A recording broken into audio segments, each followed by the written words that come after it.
The World Cup is magical, right? But not for the reasons you and I believe. The reason it's magical is because a board can literally take a depreciating asset in Joao Felix, Hakim Ziyech, and in 5 to 6 games, all of a sudden start demanding a transfer fee that is not realistic. Something that prior to the World Cup, they couldn't have even dreamt of. All of a sudden, Hakim Ziyech is worth around £35 million. Oh, and Joao Felix is 140 million euros. They want to make a profit on Joao Felix. Let's get in. Welcome to the Kavkas View, guys, and you already know what it is. I am your favorite YouTube dietitian because I've got all the nutrients that you need to get you through your day with the Chelsea content news. Number 1, Endrick to Real Madrid looks set to happen, and we all knew it was going to come to this. Chelsea, the board, Bowley, everyone had their own intentions. Every single one of them had their own plans. But one thing they looked over, and it is massive. I've got the breakdown for you. Matthew Law absolutely comes out and spoon-feeding us what the club wants us to hear. Number 2, Felix all of a sudden is worth 140 million euros when he was worth 70 million. And the audacity in Atletico's board to come out with this message and then set this transfer fee. We'll break that down. We'll talk about it because Joao Felix speaks out as well about how he wants to leave, basically.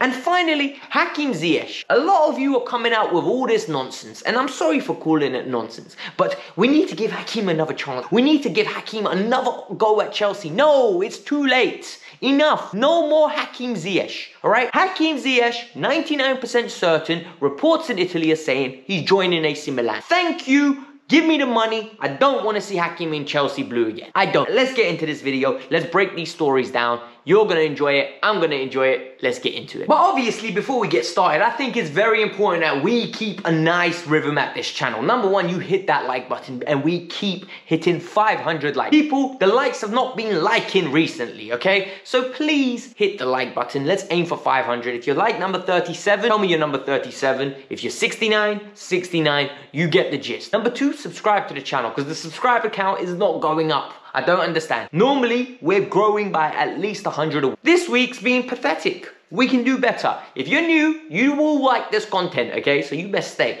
And finally, in the comment below, the pinned, is my Instagram.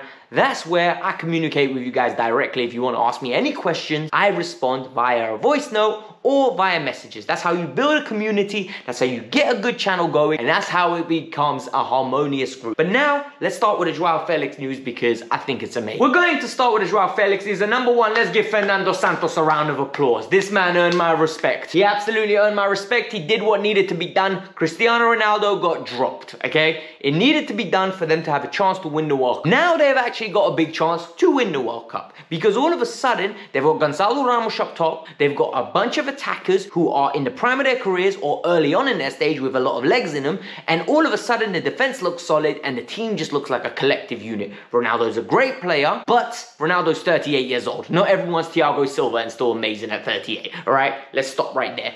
But Joao Felix came into this World Cup and he was absolutely a depreciated asset, as bad as it can be. All right, Atletico Madrid's chief executive literally just said, Portugal, they suit the way Joao wants to play. He doesn't suit our system, and it means we're going to have to move him off the books. So basically, you're telling people, listen, he's for sale, come and take it. Joao Felix has come out and openly said he needs to be moving on. He needs to play football. He wants to move on. He wants a fresh start.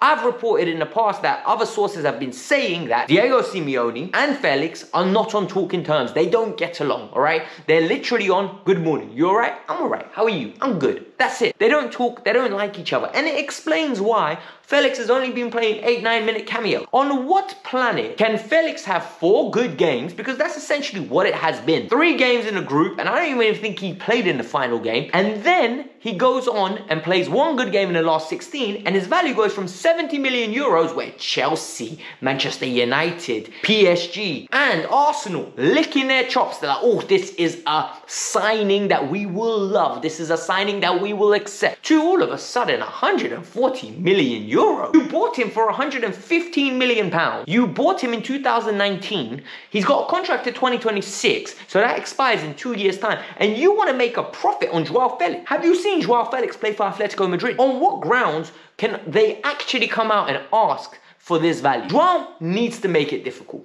Whether this move can happen in January, I don't know, because this is a big transfer move, right? January and this kind of money doesn't normally correlate. But Joao will be forcing his way out. There is no way he's going to want to stay at Atletico next year. People forget in 18 months' time, we've got a Euro. And the reason I say this is very simple. He can see there are so many players coming through the rank. Rafael Leao will take his spot in that Portuguese national team if he's not playing on a weekly basis. I'm sorry, that will happen. So Joao's going to force his way out. And now it's whether Chelsea, Arsenal, Man United, PSG are going to be there ready to pounce, because this is a massive story. Story number 2 is about Endrick, and it's a sad one because, look, Endrick is the new talent coming out of Brazil, right? Neymar was the original talent for me in my lifetime, where the media went crazy about him. The minute he broke out, like, this is the new star. This is going to be the guy that everyone labels the next Pele. Then Vinny and Rodrigo popped up, and Real Madrid got their hands on him because they said, never again are we missing out on the next Brazilian star because we're being cheap and we don't want to pay the money. So now, Endrick looks set to go there, right? So Matt Law comes out with, and he says, look, it makes sense. Endrick's going to join Real Madrid. I told you guys, right? I said, what my biggest fear is that they're going to get Endrick and his father to Madrid. They're going to sit them down, give them an offer that matches everyone else's, and then they start going, look at the pathway we've got. We've got Camavinga, we've got Tchouaméni, we've got Valverde, we're easing them in nicely. You want the Brazilian contingent? We've got Militao, we've got Vinny and Rodrigo. All of a sudden, they paint a beautiful picture, and the player's going to say, of course I'm going to go there. There's a pathway. Of course the player's going to love that story. This is what really annoys me. It's the fact that Vinny's got the same agent as Endrick, right? And now people are coming with 2020 vision. Oh my God, they've got the same agent. This is why he's joining them. No, he's joining them because it's the better project, people. And that's the sad reality. Real Madrid, bigger club than Chelsea. Real Madrid, better project than Chelsea. Real Madrid, more guarantee of trophy. Real Madrid, at this current moment in time, is a better way of actively going through to the first team from the youth team. They have proven it on multiple occasions. If they spend money on you, they will bring you in. And this is what people are failing to understand. Fabrizio Romano said, the moves can go up to 72 million euros. Let that sink in. He's 16 years old. He's going to get paid well. His agent, one of his agents is his father, and the other agent is a popular sports player's agent in Brazil. He's already got Vinny on his books. So the deal is set to be done. PSG have given up. They've pulled out of the race. Chelsea are still holding hope, but I don't know why. It looks like Endrick is joining Real Madrid. If you ask for my opinion, this is the best for his career. Whether he would have made it at Chelsea, whether the physicality at 18 years old to play at Chelsea would have been good enough, I don't think so. But at Real Madrid, he's going to have time, he's going to have space, and he's going to have role models that he loves, role models that he looks up to. Rodrigo, put his arm around him and say, listen, big man, I sat on the bench, and evidently it done good for me. I came off the bench, I made my impacts, and now I'm in the first team.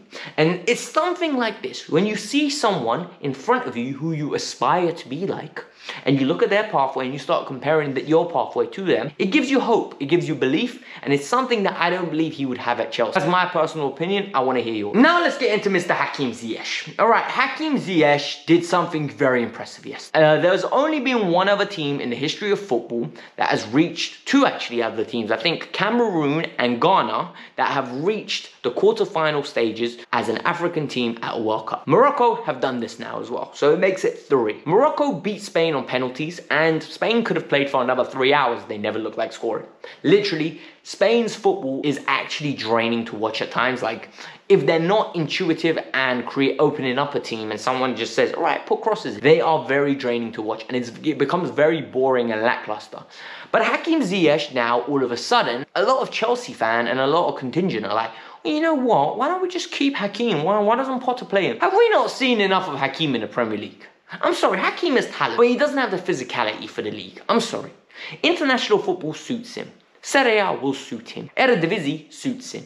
Premier League does not suit him. This man cannot run at a quick rate. He's not strong to hold off challenges, and he needs time and space on the ball to pick out beautiful passes and use his wizardry. Personally, it's time to move on. Every game that he has good, for me, it's more money on my mind. Money on my mind, because I'm thinking we're going to get more money for it. So I know a lot of you want to now blame Mount. A lot of you want to now blame Kai, want to blame Sterling, want to blame Broja, want to blame Pulisic even for the reason that Hakim didn't make it. They get the opportunities, he doesn't. I hear it all the time. I don't think this is the case on this occasion. I just think Hakim's not good. I always called him the 1 in 4 player.